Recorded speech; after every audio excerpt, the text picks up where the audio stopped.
제목이 우리에게 주는 좀 초청처럼 정말 좀 그래 주셨으면 감사하겠어요. 쉽게 나누고 쉽지는 않을지 모르지만 이렇게 나눠질 때 그래도 깊이 생각해 주시는 거는 좀 해야 될 것 같아요. 그래서 제가 생각해 봤어요. 깊이 생각하는 게 뭘까? 깊이 생각하는 게 뭘까요? 이건 뭐 성경도 아니고 뭐 무슨 그러니까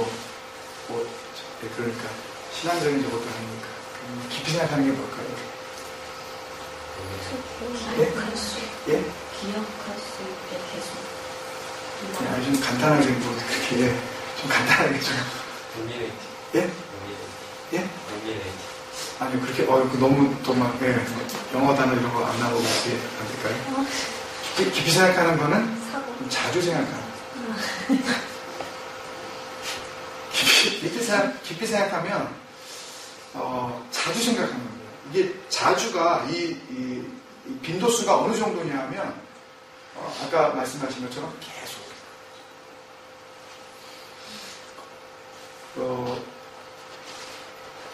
이 사탄이 우리에게 주는 유혹 가운데 유혹 같지 않은 유혹이 하나 있는데요. 그게 뭐냐면 망각입니다, 여러분.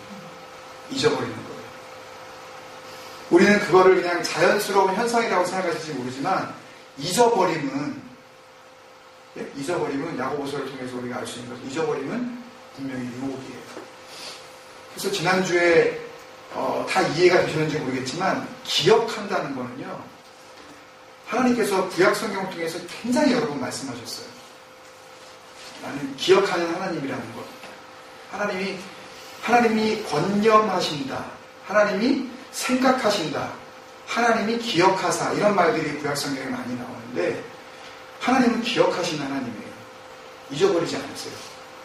자신이 말씀하신 것 잊어버리지 아니하시고 본인이 약속하신 것을 꼭 이루어 가셔요. 기억하신 하나님. 하나님은 하나님이니까 라고 그렇게 생각하실 일이 아니라 기억한다는 것은요. 우리의 그 마음의 그 작업은 우리에게 있어서 신앙생활에서 굉장히 중요한 부분입니다. 무슨 말씀, 이 말씀이 나에게 흐레마 체험되어지는 말씀이 되려면요. 그 말씀이 나에게 기억이 되어져야 어떤 상황을 만났을 때 그 말씀이 능력이 되어져서 그 상황을 내가 재해석할 수 있는 그런 사람이 되어지거든요.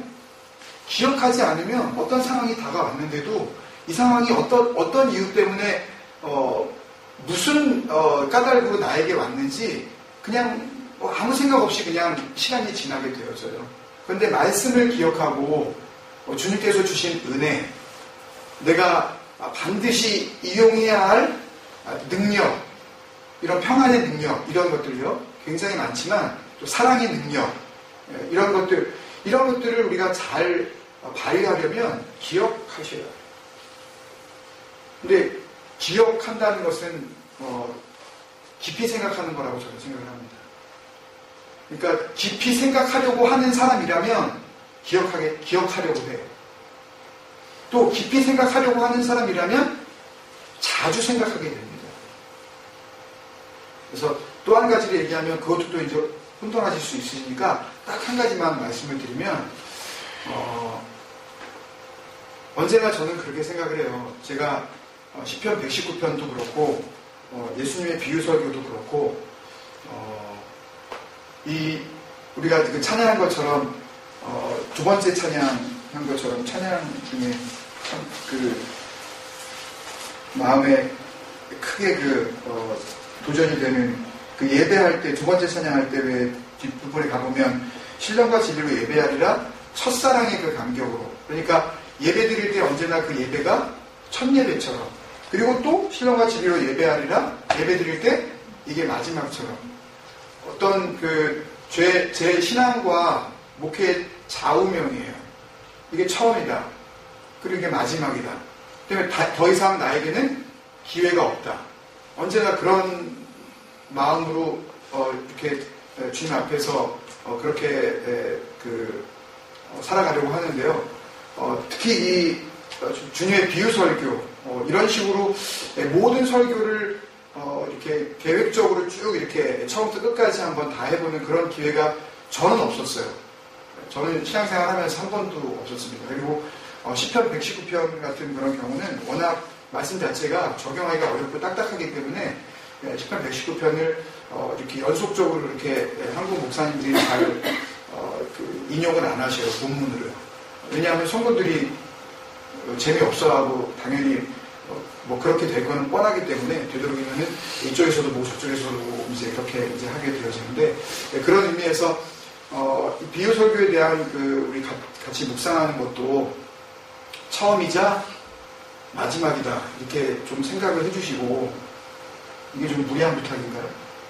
네, 그렇게 생각하시고 좀 자주 생각해 주시고 그래서 내가 그 비유 설교에 그 주님의 말씀이 선포되어지는 그 대상으로서 내가 그 주님이 비유로 말씀하실 때 내가 그 말씀을 받는 자로서 다시 한번 내가 또 생각해보고 그렇게 할 때에 우리에게 주시는 은혜가 더욱 분명해질 줄로 믿습니다. 네, 그렇게 부탁을 드립니다.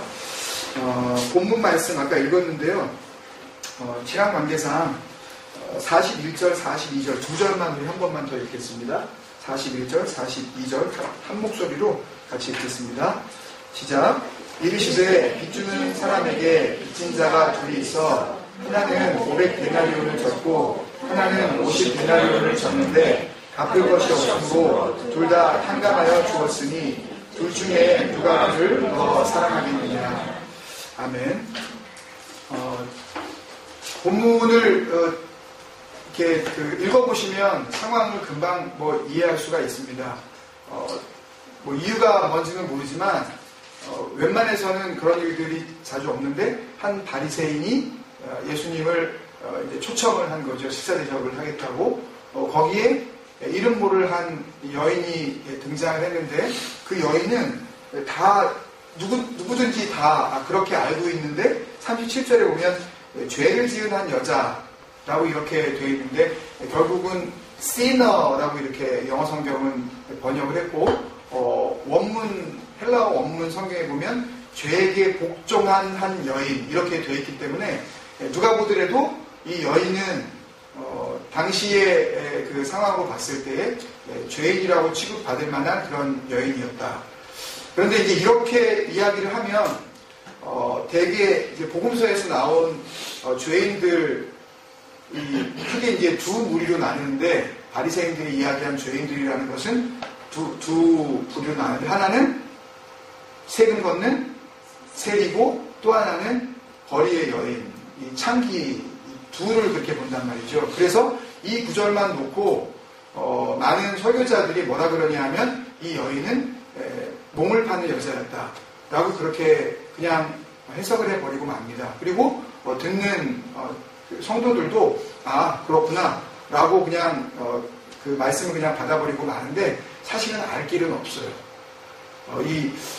죄를 지은 한 여자라는 그런 의미가 정확하게 그런 의미로 귀착이 되어질 수 있는 건지 아니면 또 다른 의미의 그 여인인지 그것은 알 수 없지만 누가 보더라도 이 여인이 죄가 있는 그런 죄스러운 그런 삶을 살아가고 있는 여인 정도로 우리가 생각을 하는 것이 좋은 그런 그 생각일 것 같습니다. 그리고 이 여자가 들어와서 하는 그런 모습들을 우리가 봅니다. 들어와서 예수의 뒤로 가서 발 곁에 서서 울고 있습니다. 그리고 눈물로 그 발을 적십니다. 그리고 자기 머리털로 닦습니다. 그리고 그 발에 입 맞추고 할 때 이 카테필레이라는 단어는 누가복음 15장에도 나오는데요. 집 떠났었던 아들이 돌아왔을 때 그 동구 밖에서부터 걸어오는 아들을 향하여서 아버지가 달려가고 그 아들과 목을 어긋나게 이렇게 껴안은 다음에 아들의 입에 입 맞췄다 할 때 그 단어도 이 카테필레이인데요. 이 카테필레이라는 단어는 그냥 이렇게 껴안고 반갑다고 이렇게 하는 게 아니라 옛날에도 한번 말씀드렸지만 집중적으로 막 이렇게 막 뽀뽀를 막 이렇게 막 너무너무 사랑스러운 그런 인사로 그렇게 막 뽀뽀 세례를 키스 세례를 하는 그런 반복적인 행동 강조하는 그런 문법입니다. 카테플레이라는 단어 자체가요. 그것을 봅니다. 이제 바리새인이. 그리고 그 마음 가운데 어떻게 저런 여자의 그런 막 만지고 있고 자기한테 이렇게 막 와서 막 무릎을 꿇고 막 그러고 있는데 어떻게 그냥 그대로 있나? 이러면서 이제 예수에 대해서 그런 그 반감을 갖게 되어지죠. 그리고 예수님께서 그 마음을 아시고 이야기를 하시는 비유가 바로 이 비유인데 그 비유를 하시기 전에 40절에 나온 그 호칭을 우리가 봤을 때 이 바리새인의 이름은 뭐였다? 네, 시몬이었다. 라는 것을 우리가 알 수가 있습니다. 갑자기 베드로를 여기서 떠올리시면 안 됩니다. 그 당시에 유대 땅에 시몬이라는 이름은 굉장히 많았었던 시몬은 어디서 나온 거죠?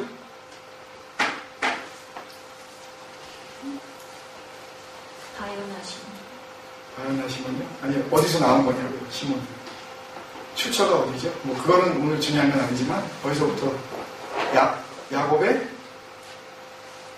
아들 중에 네. 시므온. 네. 큰아들 이름이 시므온이죠. 네, 거기에서 나온 겁니다. 같은 뜻이에요. 시메온, 시므온, 시몬 이게 같은 그런 의미입니다. 출처가 그렇습니다. 그리고 이제 비유를 간단하게 말씀하시고 나서 그리고 나서 주님께서 세 가지 행동에 대해서 이제 비교를 하시면서 시몬이 안 한 거, 그다음에 이 여인이 한 거에 대해서 이제 비교를 하시고 그리고 나서 이제 47절부터 이 여인의 행동을 주님께서 무엇으로 보시느냐, 이 여인의 그 행동 속에 담겨진 이 여인의 마음을 주님께서는 어떻게 읽어내셨는지 그 내용이 이제 쭉 나오게 되어지는데요. 오늘 말씀을 정말 오늘도 할 수만 있다면 좀 어떻게 쉽게 끝내도록 그렇게 노력을 해보겠습니다. 첫 번째 비유의 초점을 보시면요. 이 비유는 두 빚진 자의 비유인데요. 빚진 자의 비유는 요거 말고도 또 다른 게 또 있습니다. 아시는 거 비유, 요거하고 비슷한 비유. 예? 부디를 행한 네. 누구를 얼마를 탕감해줬더니 네. 5만 데나리온 해줬더니 이쪽에서 100데나리온 빚진 자하고의 어떤 막 그런 관계 이런 것들 하신 거 있죠. 그 비유는 나중에 이제 해야 되지만 짧게 두 빚진 자에 대해서 주님께서 말씀하셨는데 그렇다면 결론이나 마찬가지입니다. 이게 비유의 초점. 결론이나 마찬가지 얘기예요. 사지선다형이 아니라 오지선다형. 네, 5개 중에 하나의 답이 있다라고 보는 겁니다. 지금 쉽게 가려고 이제 제가 해보는 거죠. 첫 번째 비유의 초점이 뭐냐? 여기 보면 41절에 보면 빚 주는 사람 머니 렌더가 나옵니다. 고리대금업자라는 말은 아니고요. 대금업자입니다. 그러니까 대출업자예요. 돈 빌려주는 사람. 이 빚 주는 사람이 하나 나오고요. 그게 초점이냐? 아니면 두 빚진 자가 나오는데 500데나리온 빚진 자냐? 아니면 50데나리온 빚진 자냐? 주님께서 초점을 어디다 두셨느냐? 그 다음에 또 보면 이 빚 주는 사람이 42절에 보니까 이 두 사람이 500데나리온 빚진 자나 50데나리온 빚진 자나 갚을 능력이 없다는 걸 알게 됐어요. 네? 42절에 갚을 것이 없으므로 짧게 이렇게 나온 이 이야기는 이 두 사람이 빚은 졌는데 돈 갚을 게 없다는 걸 갖다가 이제 확인을 한 거예요. 갚을 능력도 없고. 갚을 능력이 없자 이 빚 주는 사람이 둘 다 어떻게 줬어요? 탕감해 줬어요. 탕감. 탕감이라는 단어가 굉장히 또 이제 중요한 그런 단어인데요. 그러니까 탕감이라는 것 자체는 그냥 딜리트 해줬다는 거죠. 그냥 없애버렸다는 거예요. 그냥 아무런 대가도 또 어떤 그 기대도 하지 않고 그냥 값없이 너희 없는 걸로 해줄게. 한마디로 안 갚아도 돼. 이게 돼버린 겁니다. 둘 다 탕감해준 행위에 초점이 있는 거냐. 그 다음에 5번째, 탕감받은 두 빚진 자 둘 중에 둘 다 탕감하여 주었으니 둘 중에 누가 그를 더 사랑하겠느냐. 42절에 나온 그 말씀처럼 탕감받은 두 빚진 자의 나타나게 될 사랑. 이 뭐가 초점이겠냐. 주님께서 빚 주는 사람, 빚을 준 사람, 돈을 꿔준 사람, 그 사람에게 집중을 하고 계신 것인가? 아니면 많이 빚진 자에게 집중하고 계신 것인가? 아니면 500데나리온은 부연 설명을 드리면 1데나리온이 로마 화폐인데요. 당시에 로마의 그 압제를 당하고 있는 식민지로서 은전 하나인데요. 이 데나리온이 보통 노동자 하루 품삯이었죠. 그러니까 500데나리온이라는 이야기는 며칠을 일해야 벌을 수 있는 돈이에요. 한 푼도 안 쓰고 500일. 그러니까 1년 4개월 반을 갖다가 꼬박. 공소가. 아빠가 1년 4개월 반을 꼬박 벌어가지고 갚을 수 있는 돈. 꽤 많지 않을까? 그지? 종소에게 만약에 1년 반 가까이. 그지? 큰 돈이죠. 그 다음에 이거 50데나리온은 며칠이에요? 50일.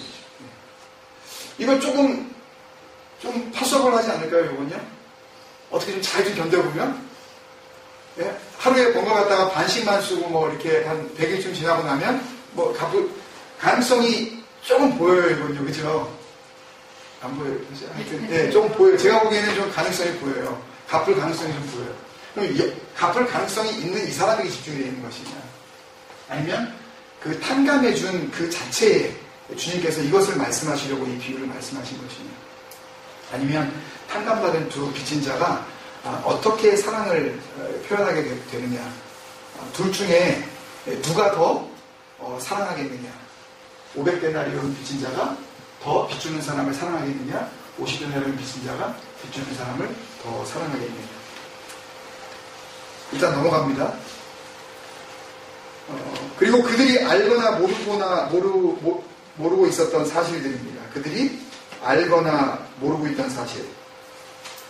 무슨 이야기냐면 바리새인이 자기가 뭔가 아는 것이 있었을 것이고 이 본문의 내용을 보면요.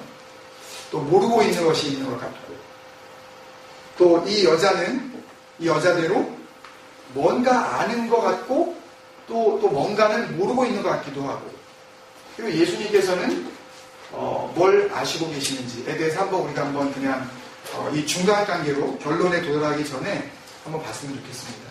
이 바리새인 쭉 우리가 본문을 읽었는데요. 자신이 누군지 여기에 그러니까 안다, 모른다 뭐 이런 식으로 이제 쓰면 되는 겁니다. 네? 어려우신가요? 네. 바리새인은 자기가 누군지 알았을까요? 예? 몰랐어요? 써보세요, 본인이 한번. 네. 그 다음에 이 바리새인은 그 여인이 누군지? 이상이 아신다고 모른다고. 네. 이 바리새인은 예수님이 누군지? 모른다? 안다? 정말 모르겠네. 그 다음에 한 여자 자신이 누군지? 안다. 다른 사람이 어떻게 생각하는지? 안다? 예수님이 누군지? 안다. 예수님은 이 여인이 왜 자기를 따라와서 자기 옆에 서서 울고 그 눈물이 얼마나 막 폭포처럼 막 이렇게 쏟아지는지 주님의 발을 적시고 막 자기 머리 풀어서 그거 막 닦아내고 보통 향유는 이 손님이 들어오면 향유를 붓는 것이 아니라 보통 감람유 소위 그 올리브 기름을 머리에다가 이렇게 한번 발라줍니다. 이스라엘 풍습이 그 당시에 그랬어요. 손님이 들어오면 발 씻은 물을 내서 발을 닦아주고 그리고 수건으로 주님께서 제자들의 발을 씻기고 닦으신 것처럼 수건으로 그 발을 그냥 발 털어서 말리라고 그러지 않고 수건으로 잘 닦아줘요. 그 다음에 머리에다 기름을 발라줍니다. 그래서 굉장히 기분이 상쾌해진대요. 그 당시에는 그랬답니다. 그 풍습 자체가. 향유를 이렇게 막 붓고. 이 여인이 왜 이러는지 예수님은 안다. 바리새인이 그렇다면 바리새인은 지금 주님을 초청해 놓고서 그 뒤에 나오는 이 본문을 보면 너는 내게 내게 발 씻을 물도 주지 않았고 너는 내게 입 맞추지도 않았고 너는 내 머리에 감람유도 붓지 않았고 그러니까 왜 안 그러는지 안다. 근데 사실 이것만 정답을 아시면요 이거는 자동적으로 알게 되어 있습니다. 예수님이 이 여인이 왜 그러는지 안다라고 다 말씀하셨죠. 이거는 약간 혼돈스럽게 안다 모른다가 약간 뒤섞여 나왔지만 이거는 잘 모르더라도 예수님이 이 여인이 왜 이러는지 안다. 뭘 아신 거예요? 이 여인의 마음을 아신 거죠. 절대 이 본문을 가지고요 이 여인처럼 자기의 값비싼 것을 주님께 드리고 뭐 이런 쪽으로 이걸 해석한다거나 그렇게 하게 되면요 이건 정말 복음을 정말 욕되게 하는 거예요. 그런 얘기가 아니에요. 뭘 향유를 뭐 써라 비싼 거를 어떻게 더 얼마 빚졌냐 이런 계산하는 게 아니에요. 바리새인이 왜 안 그러는지 안다 그러셨잖아요. 그러면 예수님은 바리새인이 왜 안 그러는지 뭘 아는 거예요? 바리새인의 마음을 아는 거죠. 진심이 뭔지, 왜 이렇게 하고 있는지, 행동에 주님께서 감격한 게 아니에요. 그런 행동으로 인하여서 주님을 감동시켰다라든지 아니면 그렇게 주님 앞에서 눈물을 흘리고 회개하는 모습을 보였기 때문에 주님께서 그 다음에 나오는 어떤 선포가 있었다라든지 그런 쪽으로 절대 생각하면 안 돼요. 이건요. 그렇게 생각하면 이 비유를 엉뚱한 쪽으로 해석을 하고 그냥 그런 비유구나 라고 생각하면서 어느 쪽으로 결론을 맺게 되어지냐 하면 500데나리온 빚진 자와 50데나리온 빚진 자 가운데 누가 더 주님을 더 사랑하게 된다. 이렇게 결론을 내고 안 되니까요. 그렇게 결론을 내시면 안 돼요. 이건 주님께서 그 얘기를 하시려고 그러는 게 아니에요. 500데나리온이냐 50데나리온이냐 500데나리온과 50데나리온을 갖다 비교하시려는 비유가 아니에요. 잘 생각해 보십시오. 그 다음에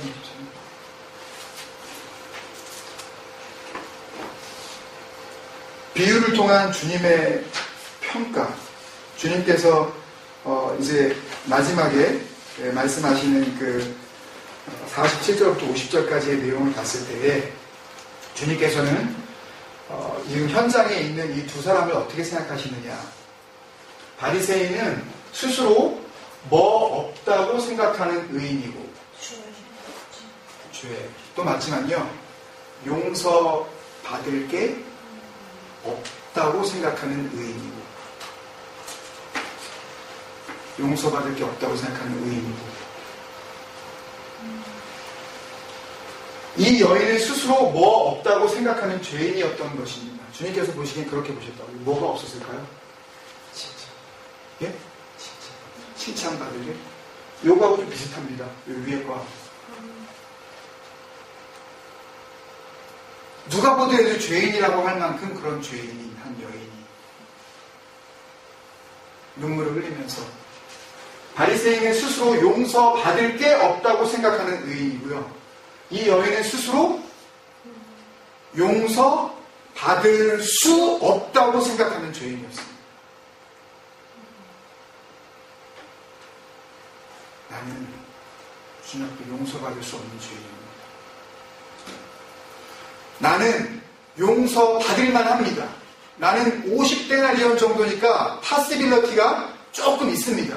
내가 조금 더 어떻게 좀 노력을 하면 용서받을 수 있는 그런 가능성이 나에게는 있습니다가 아니라 나는 용서받을 길이 없습니다.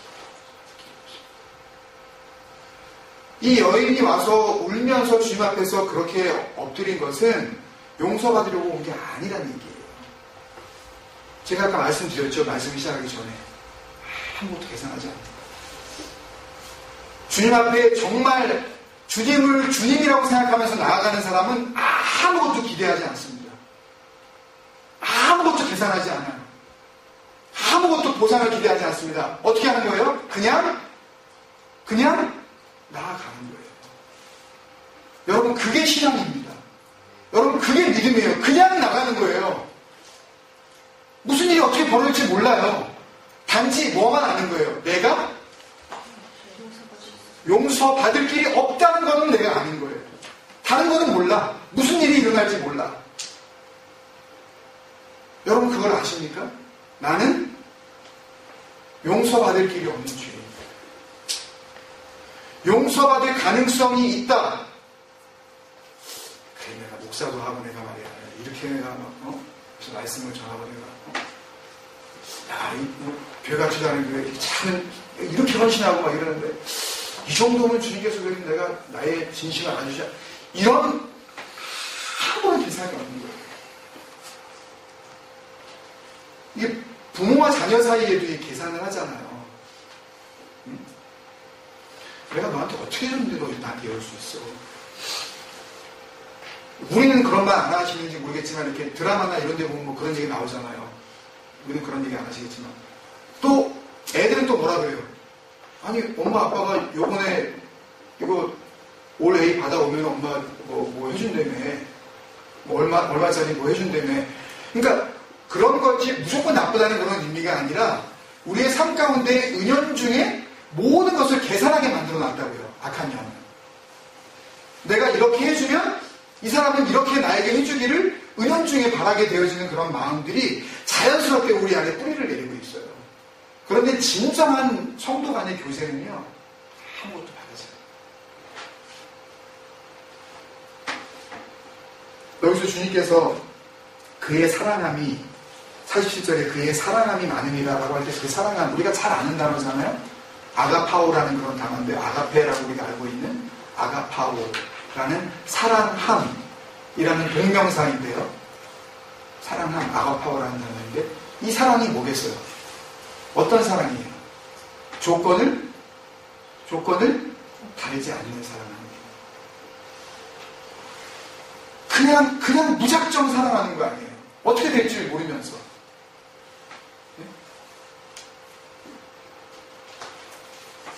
그 결론으로 이렇게 결론을 내려갔습니다. 주님은 여인의 행동을 주님에 대한 사랑이라고 보셨고 행동 자체가 중요한 것이 아니라 그 모습 속에서 주님께서는 뭘 발견하신 거예요? 주님을 향한 사랑을 발견하신 거예요. 이때 이 사랑은 어떤 사랑이라고요? 조건 없는 사랑. 무작정 사랑하는 거예요, 그냥. 주님께서 뭘 해주셨기 때문에가 아니라 뭐 때문에 사랑하냐면 주님이기 때문에 사랑하는 거예요. 예수시기 때문에 사랑하는 거예요. 하나님이기 때문에 그냥 사랑하는 거예요. 왜 사랑해? 이유가 없어요. 왜 사랑해? 라고 할 때 이유를 말하기 시작하는 사람은 문제가 있어요. 하나님께서 나에게 이걸 해주셨기 때문에, 하나님께서 뭐 어떻게 하셨기 때문에. 만약에 그렇게 안 해주신다면 그러면 사랑하지 않겠다는 이야기인가요?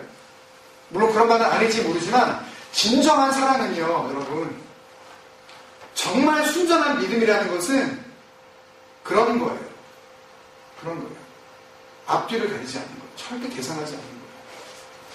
사랑이라고 보셨고 또한 이것이 그 여인의 뭐라고 하셨어요? 50절에 보면 그거를 뭐라고 정리하면 내 믿음이라고 했었어요. 피스티스. 신실함. 영어 성경에 보면 faithfulness. 충성스러움. 그 사랑을 주님께서는 믿음하고 동격으로 보셨고, 그죠? 그 행동의 중심을 주님께서 보셨다면 그 여인이 와서 주님 앞에 울며 서 있는 그 일련의 모습들은 다른 말로 하면 예배. 그게 예배예요, 여러분. 그런 삶이에요, 예배는요. 주님께서는 그 예배를 받으신 거라고요. 그러니까 지난주에도 말씀드렸지만 예배는, 진정한 예배는요, 어떤 특정한 장소에서 우리끼리 모여서 소위 뭐 주일 예배, 무슨 구역 예배, 그런 예배도 물론 예배는 예배지만 진정한 의미의 예배는 그때 드리는 예배가 아니에요. 그 예배는 조율하는 거라고요. 다시 한번 맞춰보는 거라고요. 그리고 격려하고 훈련시켜서 재무장시키는 거라고요. 이퀴입한다 그러죠? 다시 한번 갖출 수 있도록 뭔가 빠진 게 있으면 그 시간을 통해서 다시 재무장할 수 있도록. 그리고 예배는 어디 가서 드리는 거예요? 이 예배가 혼동되기 시작하면서부터 교회는 능력을 잃기 시작한 겁니다. 로마가 기독교를 국교화시킨 이후로 기독교가 쇠퇴의 길을 걷기 시작한 거예요. 사람이 많아졌다고 부흥이 아니에요, 여러분. 진정한 예배의 의미를 찾지 못하도록 혼란스럽게 만들어버린 거예요. 그걸 예배라 그러고 이거를 뭐라 그러냐 하면 이거를 그냥 생활이라 그래요. 이거를 삶이라 그러고 이것을 제사 드린다고 그래요. 이것을 주님 앞에 기도드리는 시간이라고 그러고 저것을 우리의 일상생활이라고 구분을 짓는다. 그런데 주님께서는 그렇게 보시지 않으셨어요. 이게 참 예배다.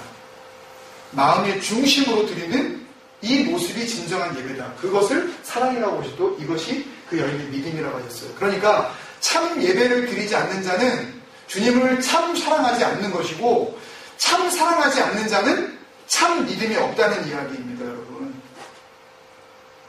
그러므로 교회 다닌다고 하면서 자기가 구원받았다고 그냥 자부하는 사람들 가운데 삶을 통한 예배가 드려져야 할 그 예배의 장소에서 참 예배가 드려지지 않고 있는 그 사람을 볼 때에 그 사람이 구원받았다? 어불성설입니다. 말하고 싶지도 않아요. 왜? 그 사람에게 말해봤자 이 바리새인과 같은 그런 반응이 나올 게 뻔합니다. 자기는 뭐 할 게 별로 없다고 생각하는 개인이라고요? 자기는 용서받을 게 별로 없다고 생각해요.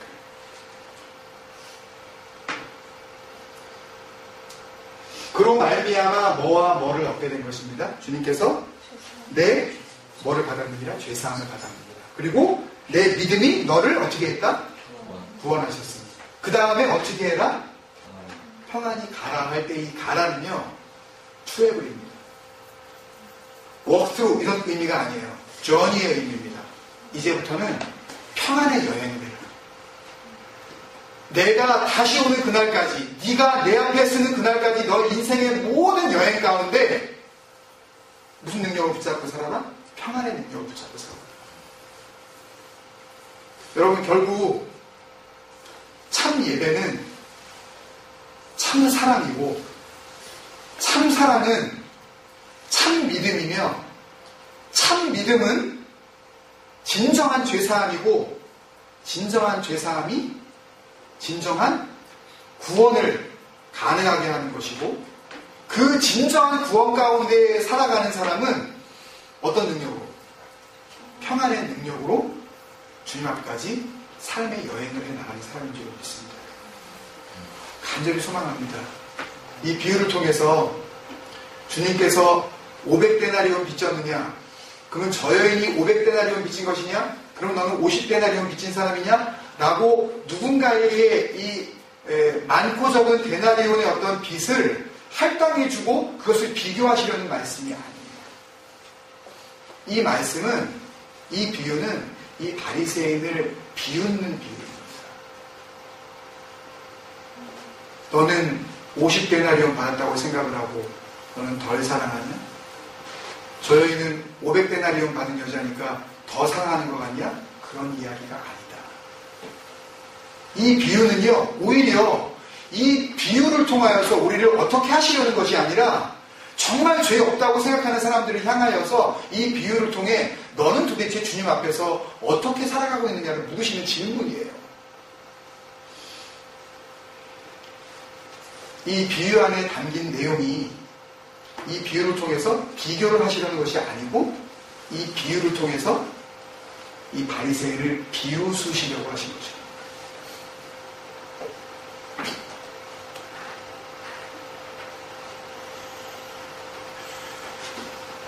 오늘 말씀을 통해서 나에게 주시는 은혜가 있다면 나는 주님 앞에서 꽤나 믿음 있다고 그래도 말씀에 좀 서 있다고 생각하고 살아가진 않았나 하는 그런 은연중에 내 스스로가 섰다라고 생각하는 그 순간에 주시는 주님의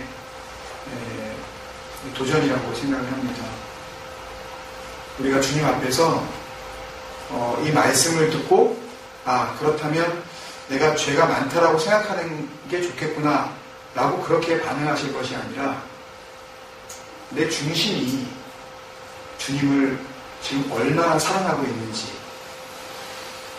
내 마음을 다하여서 정말 예수님이 사랑하실 만한 그런 삶의 모습들이 드러나고 있는지 이것을 우리가 생각하면 그러면 바로 이 말씀은 우리에게 삶에 적용이 되어질 뿐만 아니라 이 말씀 가운데 주시는 능력이 될 줄로 믿습니다. 여러분 그런 마음으로 우리 같이 한번 기도하겠습니다.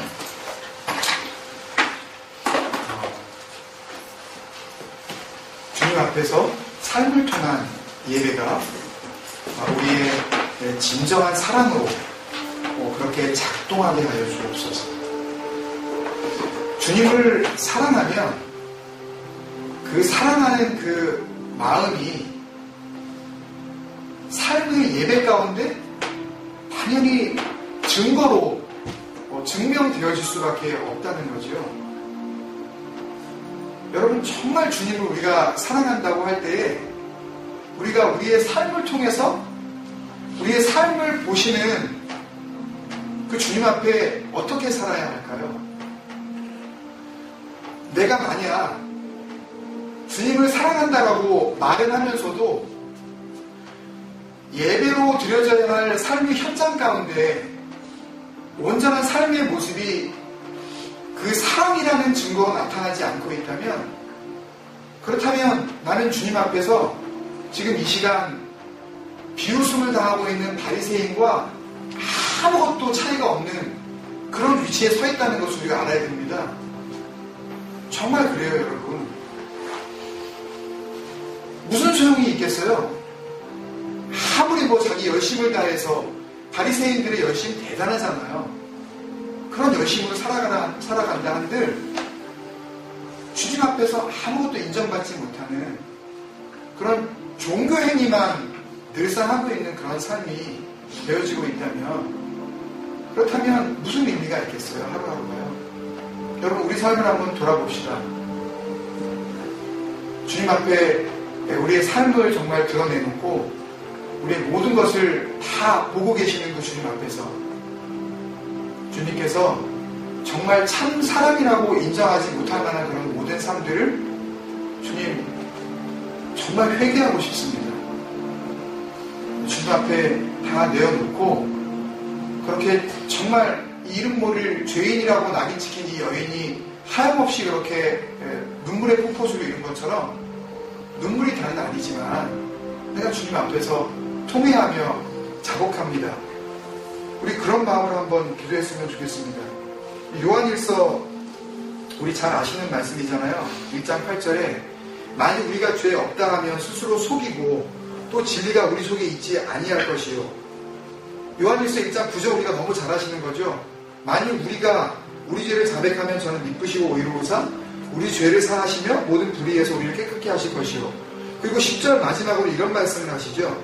만일 우리가 범죄하지 아니하였다 하면 하나님을 거짓말하는 자로 만드는 것이니 그 다음에 말씀이 저에게 큰 은혜의 충격이 됩니다.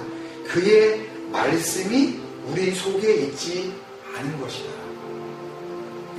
여러분 우리 안에 말씀이 없으면요 내 스스로가 죄 없다고 생각을 한다고요. 결국 주님께서 보시기에 이 바리새인의 중심에는 뭐가 없었다? 말씀이 없었다. 자기는 말씀을 해석하고 바리새인으로서 말씀을 증거하고 또 바리새인으로서 말씀을 다른 어떤 사람들보다 그렇게 연구하고 공부하는 위치에 있었지만 그럼에도 불구하고 예수님께서 보시기에는 이 바리새인의 중심에는 말씀이 없었던 거예요. 우리 그런 마음으로 같이 기도했으면 좋겠습니다. 우리의 삶을 주 앞에 내어드리며 회개하며 주님 내 중심에 말씀이 서게 하여 주옵소서. 같이 고백하며 기도하겠습니다.